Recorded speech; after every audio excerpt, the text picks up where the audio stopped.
I'm Mark Adams and welcome to episode 59 of Markesmess Podcast, where usually with my daughters Charlotte and Catherine, well, usually something happens there, but they're not with me this time. Usually the girls and I would have a podcast out by now, but as they grow up, they get busier and busier with schoolwork, so it is a bit of a stretch to find time where they both are free to prepare and record. Yeah, sometimes they even prepare. And now that I have a job that has me working 2 out of 3 weekends, time is even more stretched. I guess this is what's going to happen when as the girls grow older. Charlotte could be away to university next year. We'll just have less and less time to do these things. So I'm glad I've got these recorded so I can look back on them and have those memories. So this is an occasional time where I do an episode all by myself on things that I've been reading, watching, or even thinking about over the lonely nights when the girls are studying and my wife is tutoring. This time I will be looking at the Giant's Causeway. And as luck would have it, it's where I now work. I work there as a tour guide. In the visitors centre of the Giant's Causeway, there's an exhibition of artwork inspired by the world-famous stones. From the watercolours of Susanna Dury from 1739 to the Led Zeppelin album cover of House of the Holy. There are also 2 comics there, pages from them. One is from the children's comic The Beano, with the story where Minnie the Minx visits the causeway and gets up to hijinks. And then the other is a newspaper comic from the Sunday Dispatch in 1955. Susie Space Traveller finds our heroine landing on what looks like a strange planet, but it turns out to be the Giant's Causeway. It got me thinking if there were any other comic appearance of Northern Ireland's only UNESCO World Heritage Site. It happened that I did have one in my collection from 1990, the Black Knight Limited Series, issue number 2. Written by Roy and Danny Thomas, art by Tony DeZuniga, hopefully I got that pronounced right, and edited by Mark Greenwald. The cover has the Black Knight in his bucket helmet, if you know what I mean, astride a horse and having the menacing face of Dread Knight looming over him. "In the dread of night," exclaims, guest starring Captain Britain. The Black Knight last appeared in the Avengers comics in 297, where he was suffering from the ancient blood curse, which was slowly fusing his body to his armour, transforming him into a living extension of his ebony sword. He went after that to help Thor in his run from 397 by Tom DeFalco, ending in Thor number 400, where Odin sends Black Knight back to Earth in his statuesque form. The Black Knight next appears in this limited series, where in the first issue he has his body taken over by the spirit of the original Arthurian Black Knight, Sir Percy, due to Victoria Bentley's help, and is now on a quest, which is where we find him here in issue 2. Victoria Bentley is a magic user who first appeared in Doctor Strange comics. A lot of this issue number 2, is exposition, explaining about the history of the Black Knight and anyone else that they meet. So the issue starts. In Castle Frankenstein in the Swiss Alps, Bram Welsing, now the Dread Knight, stirs, awakened by Morgane Le Fay and Mordred. We then switch back to Excalibur's lighthouse in England, and a winged horse carries the sorceress in training, Victoria Bentley, and the armoured figure known as the Black Knight. It may be Dane Whitman's body, but it is Sir Percy of Scandia's mind, via the enchanted bucket helmet. They enter the lighthouse and have a mistaken identity fight with Captain Britain.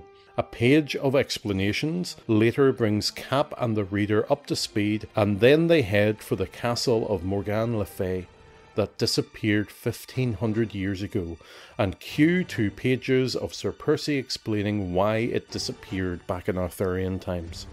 They land in the Giant's Causeway in Northern Ireland, and they first meet an army patrol who get suspicious of the plane landing. Captain Britain is able to explain their presence. On the causeway itself, they meet a local lad called Sean Dolan, who runs away in fear and then falls off a cliff. He is rescued by Sir Percy on his winged horse, and the boy meets Captain Britain. The boy, being Irish, he distrusts Cap and will only lead Sir Percy and Victoria to strange, unearthly lights that he saw. Sir Percy goes a bit sword crazy, and Victoria changes him back to the Avenger Black Knight Dane Whitman by removing the bucket helmet. The Dread Knight then attacks them, leaving Dane to fight. But soon the blood curse grips Dane and he starts to fuse to his armour again.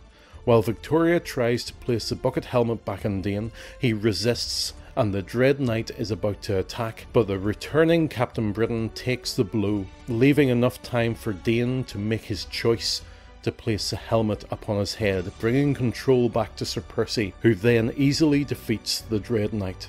Finishing the issue with Sir Percy pledging to defeat the one whose black magic sent the Dread Knight, Morgan Le Fay.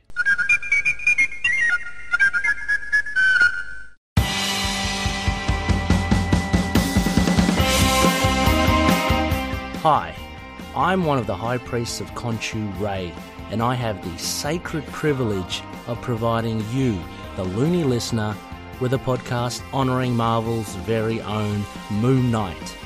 So join me and a host of others at Into the Night, a Moon Knight podcast. Follow us on Facebook, Twitter and Instagram, or support the show by becoming a Patreon member. Into the Night, a Moon Knight podcast. It's time to get your Khonshu on.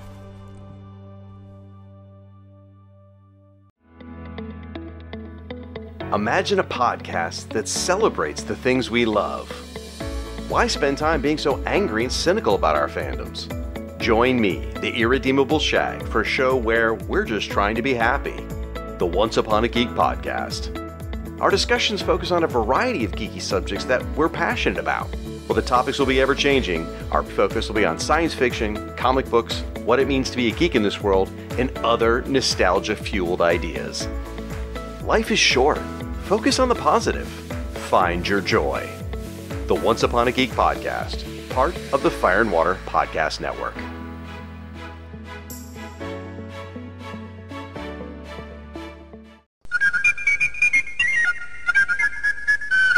There's a lot in this issue, but this was good, and it was worth 25 cents. No, that's somebody else's podcast. Hold on. First, the art, and was it a good representation of the Giant's Causeway? Well, the art was dark and moody, and it seemed the whole thing happened at night, but the art suited the mood of the landscape. I could recognise the characters and understand what they were doing, without the art being a distraction in style. The depiction of the causeway was also very good. I could very much believe it was the Giant's Causeway, and my mind even decided which parts of that coastline took place in which panel. So I'm happy with that. I think that Tony DeZuniga did a faithful depiction of my workplace, giving the stones both that uniform shape but also the uniqueness of each stone. Their interactions with the army were okay, maybe having that type of Land Rover which I never saw over here.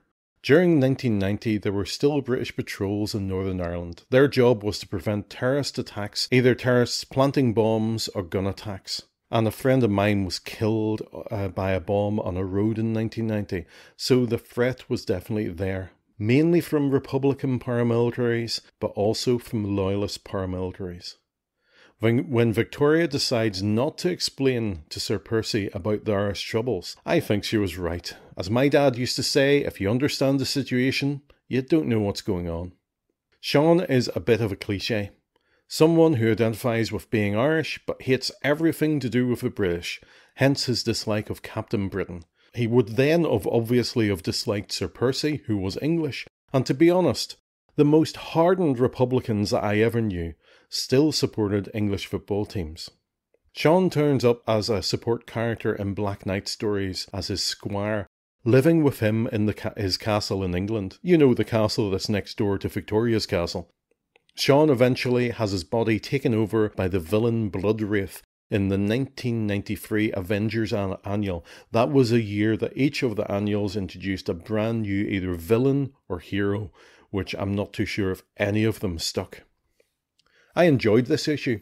It was very heavy on exposition, but I like a deep dive into Marvel history, and this is making me want to crack open that Atlas-era Black Knight volume that I have, depicting the exploits of Sir Percy in King Arthur's court. Well, that's it from me this time. I'm off to show people around the Giant's Causeway. If you know of other comics with the Giant's Causeway features, or even if you ever make it over here to the Giant's Causeway itself, do send me a message and let me know how you get on. This has been a Marksmess podcast. All characters are property of their owners and not us. You can contact us by email at mymarksmess@gmail.com, on Twitter at Marksmess Podcast without the T, and on our Facebook page Marksmess Podcasts. And thanks to Josh Woodward of joshwoodward.com for the title music. Hopefully the girls will be back for the next episode, so we'll see you next time. Bye.